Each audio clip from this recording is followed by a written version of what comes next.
Hello, everybody, and welcome back to another episode or edition of Composites Cast here at East Coast Fibreglass. I'm here as usual, Nick, website guy, and we also have over there. Ahoy, hoy, I'm Mon, technical advisor for East Coast Fibreglass Supplies. And Nick, you forgot your ahoy, ahoy. I just realised I forgot to say ahoy, ahoy. So ahoy, ahoy. Why did we start doing that? It was off episodes of Frank Spencer. Did he use it? Yeah, that's right. Yeah, because Gary's a big fan of Frank Spencer. Yeah. So and you can do a good impression. I like Frank Spencer. Oh, got a bit of trouble. But yeah, he said ahoy, ahoy in one of the episodes. But do you know where it actually comes from? No. It was when Alexander Graham Bell, I think I'm right, someone might correct me on this, invented the telephone. Right. And no, actually, that's not quite right. When the telephone was first invented and people started using it, they were like, well, what do you say when you pick it up? So it was one of the suggestions which you should pick up the phone and say, ahoy, ahoy, which would be much better than... Now, if you don't know anyone that's ringing you now, you don't say anything. You just stay silent and wait for them to speak first. I don't even answer it. Dude, the phones are getting better now, aren't they? What do you want? Phones are getting better, and they say, possible spam caller and all that, don't they? Yeah. There's a few people we call, and even though they've phoned us first and we're returning the call, they'll just stay silent in case it's a cold caller. And I have to say, it's not a cold caller. It's just me returning your call. Well, to be fair, I do that when you call me as well. Just stay quiet. Yeah. Hope I don't have to do any work. But that's one good thing about us as well, talking about phone calls, is we're probably only one of a few companies now that don't have press option 1, press option 2. But but isn't it annoying? Is it? Yeah, you just want to speak to a human, and then of course you do. That's what the phone's for. Yeah. And then they say your call is very important to us. Is it? Why don't you answer it then? So anyway, here we are, Composites Cast once again. Apologies, by the way, that we haven't done one of these for a little while, have we? How long? Yeah, it's been quite busy. So we've had we've had a bit of turnaround in staff. People. That's right. Moving on to other things and having new staff trained in and getting them settled. So it's just been quite busy as well. It has Suddenly been busy. Got really it has busy. been busy. So we finally got round to another podcast, and I was actually contacted by one of our customers. I thought I'll give them a mention as well. Because we always wonder who's been listening. And there was a guy called Duncan from Henley Craft, the director there. And he just said, "Oh, have you not done any more podcasts?" Right. I was like, "Oh, well, it's nice to know somebody's out there listening." I know, yeah. So I thought we'd give them a shout. So Henley Craft, they've been around since the 1960s. Okay. And they specifically supply the leisure industry with goods such as boats, caravans, but they do a lot of other stuff as well. And they made one of the first folding caravans. Now they mentioned on the homepage they made one of the first folding caravans. So I'm guessing when you go in, in their projects they've got a caravan called a portafold. So I'm thinking that's being brought back at some point, and that might be the original design. I'm not sure. I was trying to find the link in the website between the front page where it says they manufactured the first folding caravan, and then this portafold. So I think it's the same one. What's a folding caravan? I've never heard of this. So from the images, you've got two shells, and it's and I think when it lifts up, I think it might be like a fabric inside, a bit like a pop top on a camper van. Yeah, so if you imagine a cross between that sort of design and the kind of, I'm assuming maybe, I don't know if it's fabric inside. I don't think they've got a picture of this actually folded out. I'm not sure. I'm googling it now. Portafold, it's called. Keep talking. Portafold. Portafold caravan. Yeah. Wow. Yeah. So it's sort of a cross between a trailer tent and a... Yeah, it's not actually a tent material. Actually, I'm just looking at the small image here I've got on the front page, and it looks like it's all maybe kind of hard sides and everything, so you might just kind of like construct it. I'm not sure. Have you found it on the... I found something, but it's not Henley's. and I can't. This is a bad website that I can't zoom in on. But if anyone's interested, pop on their website. Yeah, that's really interesting, isn't it? Okay, well, I shouldn't be... henleycraft.co.uk. And they also they made other things like sit on lawnmowers for golf courses, that sort of thing. I've had a few calls actually. People want to repair fiberglass sit on top lawnmowers, and they've said it's quite an old model. You can't get the parts anymore. Okay. And we'll sell them a repair kit so they can kind of fix it. And it'll be interesting to know actually if any of the callers have actually had one of these models and that's what they're fixing, because it's going back to the 1980s on that. The fascinating thing to me, I mean, for yourself, Martin, you started out on the fabrication side, didn't you? The actual production of fiberglass and all that before you moved into the selling and the management. And so to you, I guess it's sort of commonplace to see what our customers do with it. But to me, it's endlessly fascinating, the stuff that people make. Yeah. Which is why I started a section on the blog, on the website. On the blog on our website is where we keep the podcasts. But also we've started doing these spotlight features on customers and different things that they make. Mm-hmm. And I'm writing one at the minute, and I can't remember the name of the company, but it looks like it's a similar sort of thing to these, and they're specifically, I think, like a tool or a pattern maker, and they make all sorts. They made like whole cars like out of wood. So, but it's just amazing what people make with the stuff that we flog. Yeah, exactly. Yeah, and it even just sheathing with the fiberglass as well. I've seen people making great big sculptures just out of something simple like cardboard, right? And then fiberglassed over it to make it hard, like big dragons and even climbing walls. And there's a company on YouTube, and that's what they do. They just make things out of cardboard. I'm not sure if they cover it with fiberglass, or if they do some sort of cement work, but you can just cover these things cardboard with fiberglass and make them quite waterproof, and usually the resin soaks into the cardboard as well. So we've got a video. I'll have to give you the footage shortly to upload. But we've just done a video on just making a simple rock by just kind of bashing a cardboard box into a beat up shape. You fiberglass it. You then put a floor coat on while that's wet. You chuck some kiln dried sand on it and dust it off, and that gives you the texture and everything. Right. And then by introducing a few sprays of spray paint, you can get the kind of colour. So it looks like a false rock. So you can use them for surrounding ponds. You could have real rocks and have a false one just to put something like a pump or. You can convert it to a garden speaker, or like I say, you can go big scale and make a big, giant rock. You can hide your lawnmower under it or something like that if you haven't got a shed. Why couldn't you make an entire pond with the surrounding rocks just as you one probably big could.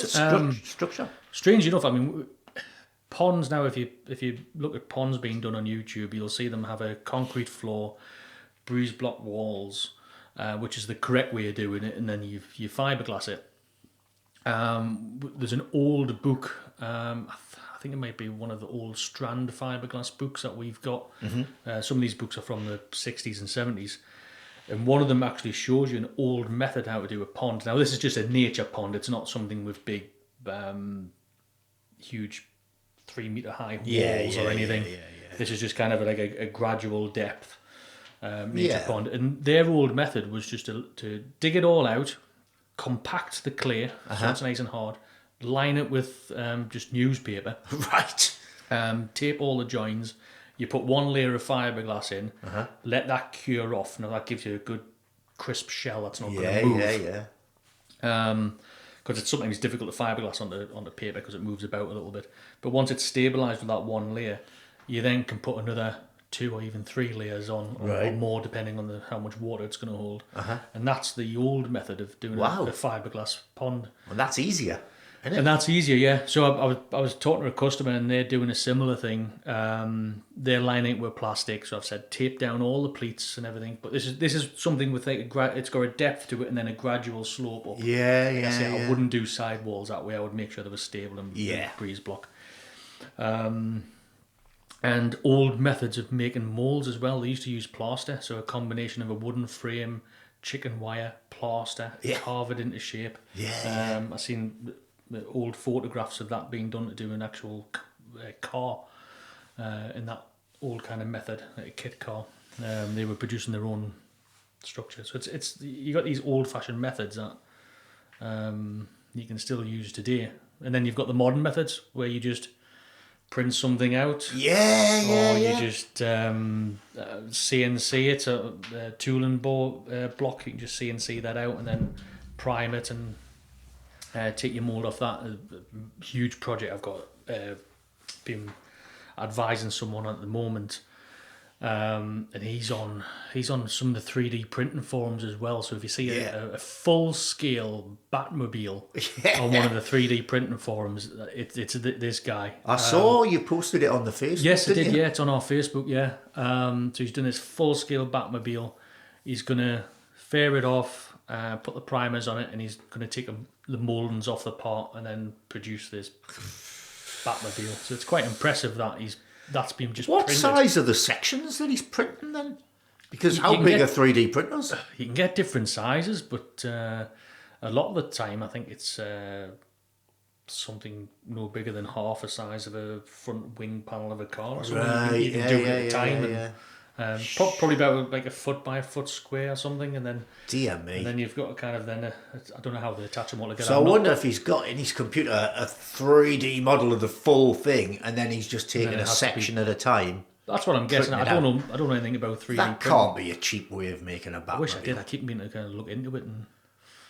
I keep meaning to look into it and thinking about whether we should sell them and sell the stuff because it ties in with what we're doing, doesn't it? Locally to us, the new library called The Word, Yeah. in South Shields, they actually do 3D printing courses. Okay. They've got a few machines, so other let's towns might get do on a that similar then. thing. Yeah. I think we'll get on that because that'd be complementary to what we sell anyway, wouldn't Yeah. it? And talking about ponds as well, I've had loads of calls lately. I think it must be because we've had a nice summer. People are making their own swimming pools now. Well, this is meant to be the subject of today's podcast, isn't Yeah. it? Which I've decided to call Splish, Splash, I Was Taking a Plunge. And because you get asked all the time about ponds and swimming pools, but one that people are increasingly asking about is plunge pools, isn't it? That's but right. it's the same concept, right? Same concept. And exactly the same with the doing hot tubs as well. Yeah. It's so we do 397 PA chemical and heat resistant resin. We do 69 PA chemical and heat resistant flow coat. Right. And you apply that with a powder bound mat. The powder bound being a bit more resistant to kind of blistering and what have you. So that's why you would use that. But that's the layup scale. Powder bound mat, 397 PA resin to lay that down with. Sand it back once it's cured, and then put the 69 PA flow coat on, and that resists the chlorines. And So why don't we start with the basics of a pond? yeah. So talk about that, and then we'll go into how you would scale that up to a pool, the differences, and then a plunge pool is just a smaller pool, isn't it? Yeah, Right. yeah. So let's start with a pond, and you were saying the recommended way to do it is with rendered concrete, or Yeah, so you would have breeze block walls, you would have a solid concrete base, and then you would have a good smooth render put on there. right? Get rid of any kind of sharp corners, Yeah, so you internal, can't make- external, make them nice and rounded. Right.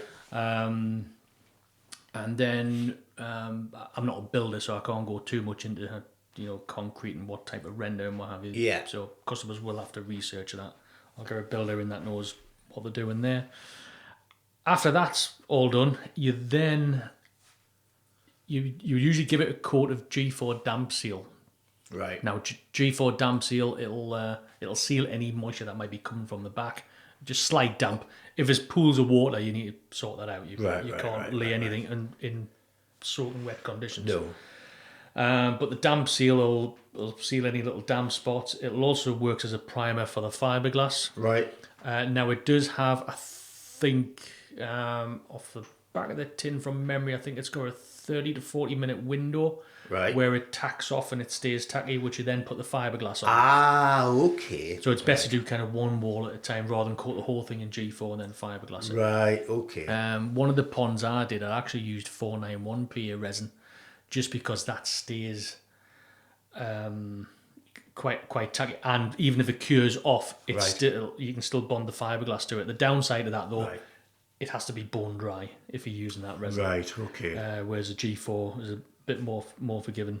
So you seal your concrete and prime it with G4. Is it called Bonder now or something? Yeah, G4 Bonder's the Company name. The company, yeah.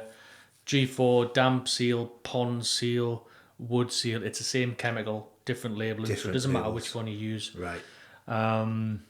If you let it go fully cured, though, it can have the opposite effect. The fiberglass won't bond to it, so you've got to catch it at that tight So that's stage. a really good tip, is to just do a certain amount at a time then. Yeah. Depending on the size of your pond, I guess.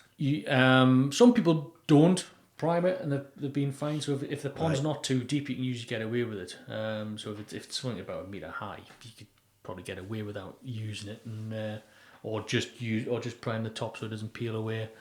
Anything deep, it's good to have a good bond to that concrete. Then it's usually 2 layers of fiberglass. So 450-gram chop strand mat. So I've got my sealant thing on. Yeah. I'm in my 40-minute window, so then I'm just going to put some You're resin going to put some resin on. Yeah. You're then going to lay the fiberglass on. Yeah. You're then going to wet that fiberglass off. With a roller. Yeah, with a roller, and then follow on with a paddle roller to consolidate it. Right.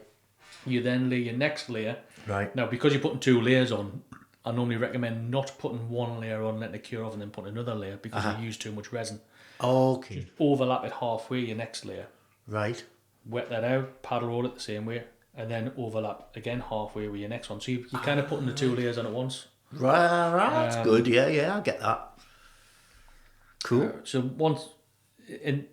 when you've got, say, a good 1.5 metre strip that's got a double layer and it's still kind of wet, you can put your tissue on as well. Your tissue layer is a layer that it blends that fibrous texture that fiberglass gets, that horrible kind of texture, rough texture that fiberglass has. It blends it in and gives you a nice surface for when you come to sand it back and putting the flow coat on. Some people hate tissue, they don't like using it. Right. But it does give you a nicer finish. I've seen a lot of even the professional pond guys not use tissue. They'll just something give it another coat of resin, sand it back, and then put the flow coat on. So that's what's known as your laminate. That's your laminate layer. Yeah. That's your fiberglass. Once that's done, sand it all down, vacuum it out, and then you're ready for your flow coat. Right. Flow coat's similar to gel coat, except it's got an internal wax in it that helps it cure without any tack. So you would never use a gel coat in a pond, always flow coat. Right. Catalyse the flow coat in the same way as you have to do with the resin. The resin won't cure if you don't put your catalyst in. So it's usually about 2% catalyst. Give the main tin of flow coat a really good agitation. Now that's important. And I know I've done it myself when I come to decorating, it says mix well, and you just give it a quick stir and the colour looks alright, so you put it on your walls. Yeah. With flow coat, you can't be that complacent. You have to give it a really good mix. Right. Because there's a wax in it that rises to the top. It's not always floating on the top, but it will be suspended at the top end of the product. And if you just simply decant it and start mixing it, you're going to have some batches which have got too much wax in, some with hardly any wax in, and some areas are going to go hard and some areas are going to stay sticky. And it's not going to work properly. So you need to give it a really good agitation. Mix it more than it should, and then do it again with a mechanical mixer if you can as well. Right. That's the best way to mix it up. Then decant it. Then add your catalyst to whatever quantity that you're going to mix, and then a good thick layer, preferably with a brush. There's a flow coating video on our website, which gives you a good way of, if you're doing a big area, you just kind of be slapdash with it, dot and dab it onto the wall. And then you can spend time tidying it up. If you do roll it on, you've got to let us know that you're going to roll it on, so we can reformulate it. Right. And then give it a good thick layer with a roller. Right. Don't spread it out as if you were decorating the walls of your house and you just kind of put it on thin, trying to do too much of a neat job with it. You want a nice thick layer. Right. You can only put 1 coat of flow coat on. You can't put 2 on, it won't bond to itself. Right. So just 1 good layer. And then the next thing is post curing. It's important not to fill it up straight away. If you do that, if you get the say for example, if you're using black flow coat, it'll just turn kind of white or grey. You'll get this Oh, milky right. white bloom if you fill up too soon. It has to go through a post-curing stage once it's gone off. So we recommend when you're doing a pond, do it all under cover. Yeah. So that's not just to keep the moisture out, but it's to keep the kind of sun off it as well if it's a hot day. Right. If your temperatures are getting really high, 20 degrees is a comfortable temperature to work at. Right. If it's starting to creep higher than that, it's getting really hot, things are going to go off on you. Yeah. Top coat's going to cure before the wax has any chance to do its job. So, between 15, 20 degrees, that's your golden spot. So you want to rig something up, especially if it's going to take you more than a day. Yeah. Keep any rain off, because that will just kill it, won't it? And also keep the UV off it. I guess the sunshine. The UV acts like an accelerator, so you don't want if the sun's out and it's you want if you're doing sort of small project, you want like a nice overcast day. That's the best condition to do it. So leave it covered for a couple of weeks. Don't fill it up, and then when you do come to the stage where you're going to fill it up, the usual method is to wash it all down, soapy water, hose it down, fill it up, then drain, make sure everything's okay, then drain it, fill it up, and then just start introducing your kind of plant life. Yeah. And your fish and what have you. Yeah, I was going to ask. I'm sure that I've heard mentioned before some sort of something you have to do before you put fish in. Is that just that's all you have to do is make sure it's clean and you're making sure you're not left any traces of chemicals left behind or anything that's going to contaminate the water. Some people I've known some people to use a cruel method of just chucking goldfish in to see if they survive. Like a canary in a mine, a fish in a fibreglass pond. Yeah. Well, that's just something I've heard. I don't want any kind of demonstrations outside.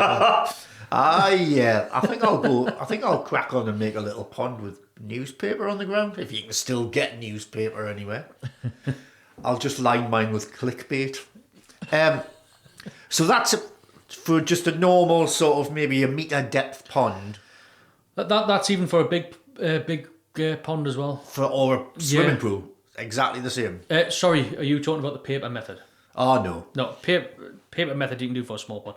If the proper way of doing these kind of big 45 square metre ponds with the high walls is what I've just described there. And now let's scale it up if I'm making a swimming pool. Swimming pool? What's different? It's exactly the same method, exactly the same substructure with the concrete flooring and the walls and everything. The only difference is the type of resin, type of mat, and the type of floor coat. Okay. So it's all got to be chemical resistance to resist the chlorine, even if, because a lot of pools, you can get different levels of chlorine in there, and you want to resist the highest level of chlorine that might be put in there. And the same with hot tubs. So with swimming pools, like we mentioned before, 397 PA resin, powder bound mat, and 69 PA chemical resistant floor coat. Right. But then you just lay it exactly the same way. Okay. And you've got the option of the surface tissue as well. So now, I bet you get asked all the time, because there's more to a swimming pool than just a waterproof hole in the ground. And there's filters and all that stuff. You must get asked all the time. All that sort of stuff, we don't really get involved in the advice on that. So you need to speak to your supplier on that, see if they'll give you advice. Fiberglass and round plastic filters and what have you. We've got Microseal T20, which is an etching primer. Okay. And these things have usually got like a flange on it.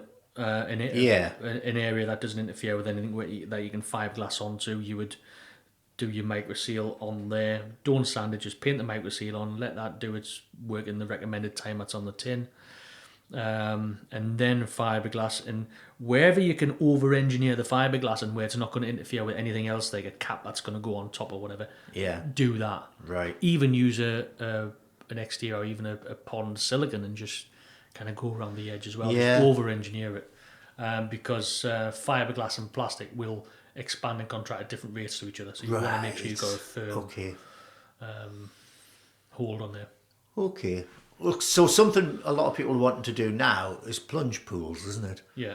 And I think, is this all because of that Vim guy who believes in the health benefits of jumping into cold water? Is that what it's all about? So Before that, it was resistance pools. Okay. So if you didn't have a space for a big swimming pool, you'd have this, small pool that you can just about fit in swimming, and you'd be tethered to the back end of it, and you just. I've seen something similar like that where it like shoves water at you. Yeah, there's that as well. Yeah. So what do they need to know about plunge pools? What do they look like? What's the dimensions of them? To be honest, I'm not sure. I think you can make them whatever dimension suits you. I think. I've seen the inflatable ones that are not much bigger in diameter. This table and about a metre high, where people are filling with water and ice and jumping in them. So I wonder why people want to go to the trouble of making a fibreglass one just so they can bury it in the garden. I think if it's permanent and it's something you're going to be using all the time. Who uses these things? Is it athletes and for recovery? What's the purpose of these plunge pools? I've never really. Well, it's. I'm not even going to talk about it because I've never watched any of the programs or anything. But they reckon there's a lot of health benefits, don't there, to being in cold water? Or even just being cold. I think they reckon it's good for you. Mm-hmm. But I came through the council estate up the back one hot day, and people were doing it in a wheelie bin. So I don't know. That would save you a bit of money, wouldn't it? I've seen saunas as well. I've seen people getting out with cold water into saunas and then back into cold water and back again. They've been doing that for thousands of years, haven't they? That's what the Roman bathing was all about. There's one down the road, isn't there? In fact, I think it was actually on BBC Two the other day. Robson Green was doing it. He was running into the sea with somebody running back. I think he's a friend of Lee, Robson Green. I'm not sure. Wouldn't be surprised. Friend of the stars, him. I know he knows where his house is. Right, so okay, so that's a good little interest into all the pools and everything like that, and talking about the Henley people that we started off talking about. Oh yeah. Reminded you, didn't it, of your early days? It did, yeah. And on that subject, I think we'll take a short break and see if anybody else wants to come and chat about the old times, shall we? All right then.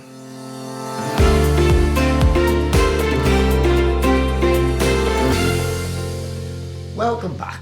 We're back again.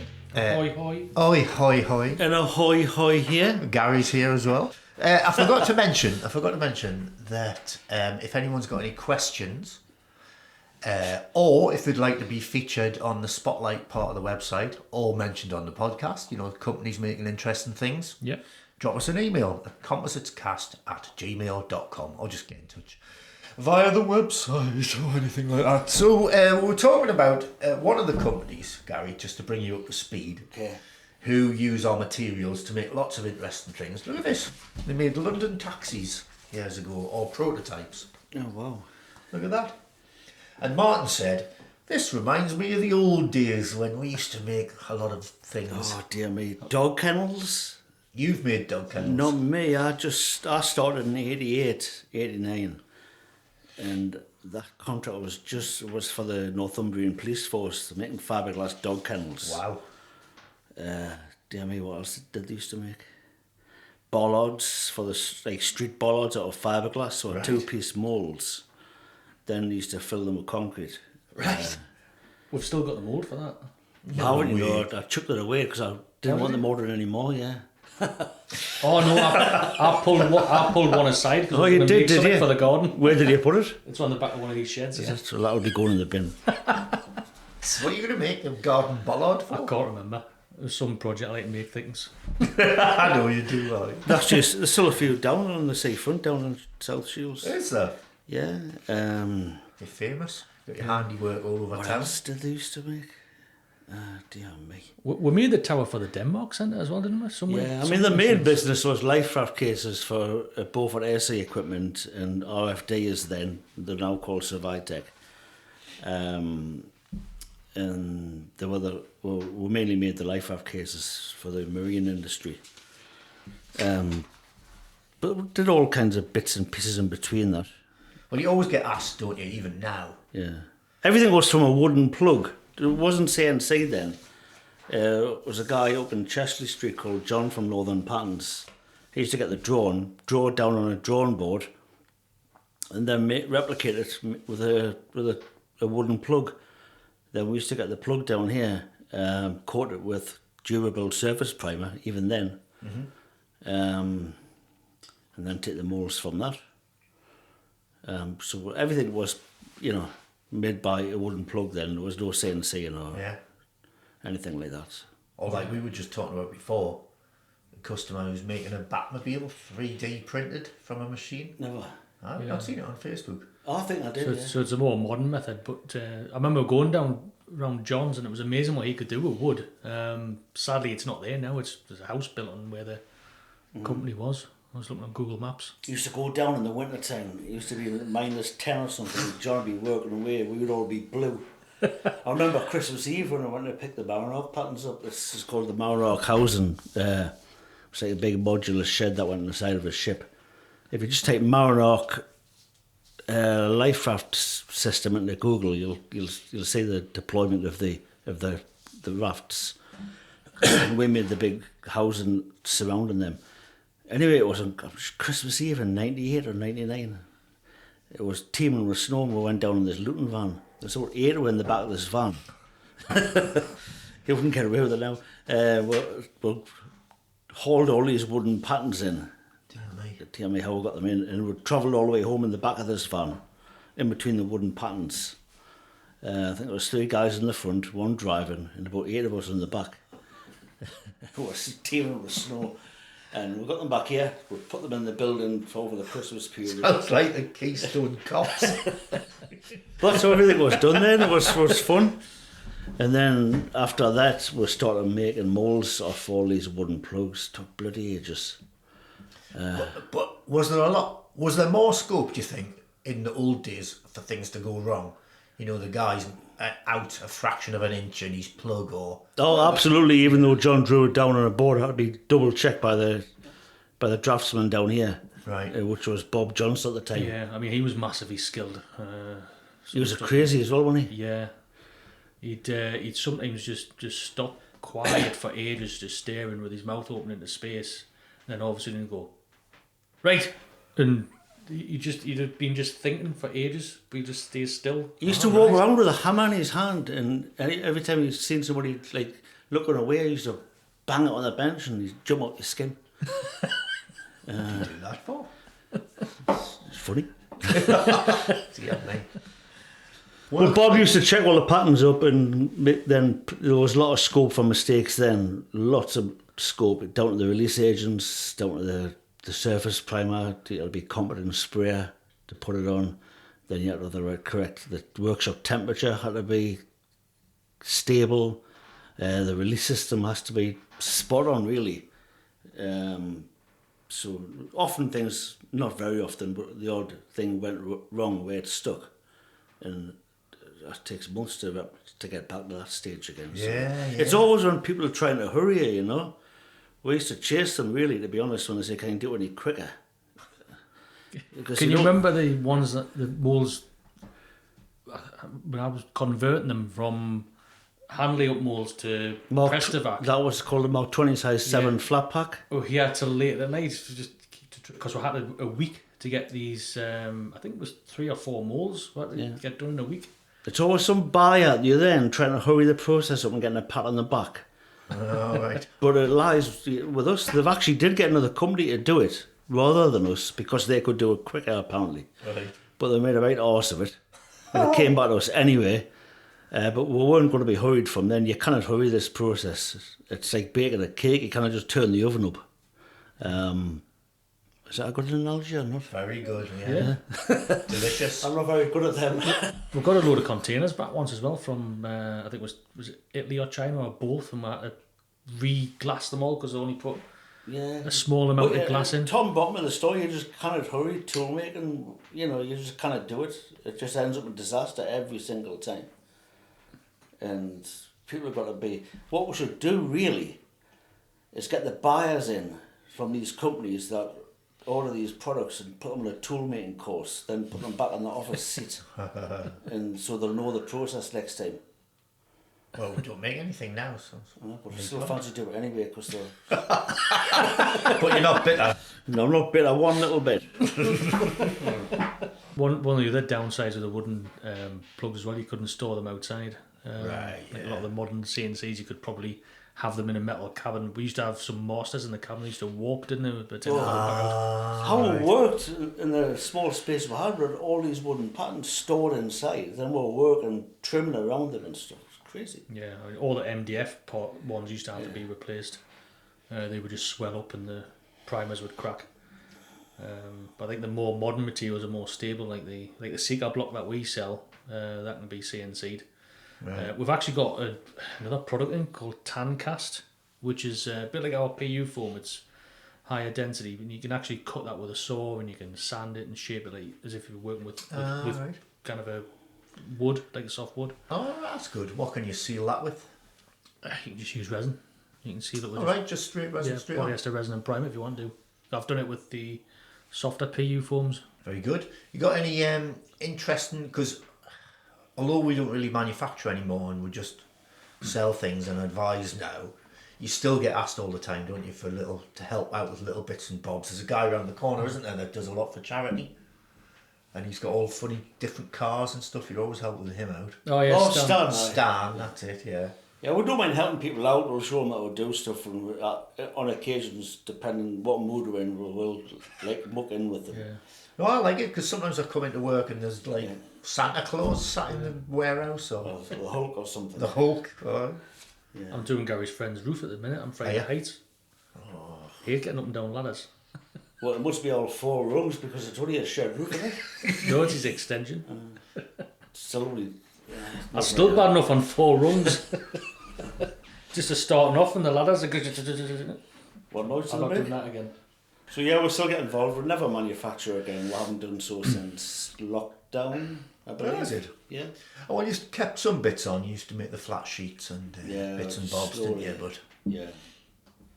well, that makes for a nicer environment, doesn't it? Yeah, it wasn't lockdown and one of Plus, it gives away extra space for all the new it's much stuff. cleaner. Yeah. I've got both my kids working here, dear me. And the environment is a lot cleaner for them because I wouldn't like them walking about in a contaminated. You know, Martin's daughter works here as well in the summer holidays, and Lucas, son. Ah, yeah, he's here. Both my children work here. They're 30 now and 27. I don't know they were born. No, I'll be here till I'm 90, I think. I hope so. Which I don't mind. It's not like a job. I hope the wife doesn't listen to this. It's not like a job. It's just like a big playground at work. And I go home pretend I'm tired. So, I think we'll wrap up, shall we? Before I Yeah, drop myself that's in it. again. Before we all get sacked as husbands.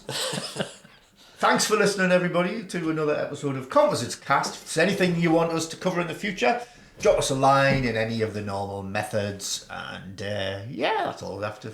Yeah, that's it. I'll take some photographs out because we still used to photographize, take photos of everything then, and might jewel some stories up.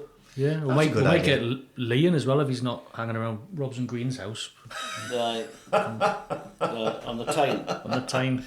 We'll With these binoculars. He's called Lee. That's my brother, by the way. We call him Leisure Lee. What do we call him that for? Can't remember. Because he has lots of holidays. I Because he think. had lots of hobbies and stuff. He's always on his bike, so he's Wesley as well. Wesley, because you Which is never find him. Wesley, where's Lee? Popeye, Popeye? because he's quite often popping out there. Never I think heard that was Holly that called him Popeye I've never heard of that one. No, not that. I think he made that one. because he's done his sailing course. Oh, aye. Right, that's enough of getting that late before he gets involved as well. So. Yes, and we'll catch you all next time on the Composites Cast. Bye for now. Okay, Bye-bye. bye.